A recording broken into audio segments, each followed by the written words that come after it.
আসসালামু আলাইকুম। আমাদের প্যাকেজিং লাইনে ছোট্ট একটা নতুন খেলনা বা ডিভাইস আমরা যুক্ত করতে পারছি। চলেন এটা চালায় দেখি কেমনে চালাই। পা দিয়ে চালাতে হয়। এটা পা দিয়ে প্রেস করলে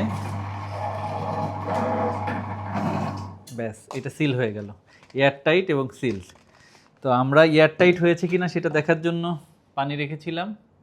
পানিটা কিন্তু একবারে এয়ার টাইট হয়ে যাচ্ছে। আরেকটা করি, এটা করতেও খুব মজা লাগে, যেহেতু করতে আসলে কিছুই লাগে না।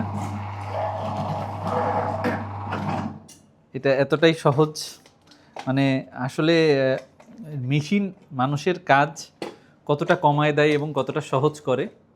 আস্তে আস্তে আমরা এই কারণে প্রোডাকশনে ছোট ছোট মেশিনগুলা, যেগুলো আমাদের হিউম্যান ইফোর্ট কমাতে সাহায্য করবে, সেই মেশিনগুলো ধীরে ধীরে যুক্ত করার প্ল্যান করছি। ও বাবা, এটা তো কাজ করেও ফেলেই দিল। যাক, আরেকবার চেষ্টা করি।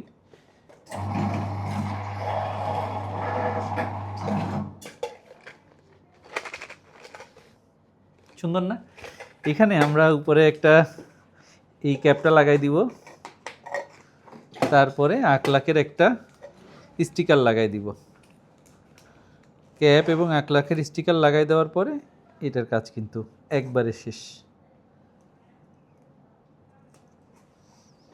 শুক্রিয়া সবাইকে, আসসালামু আলাইকুম।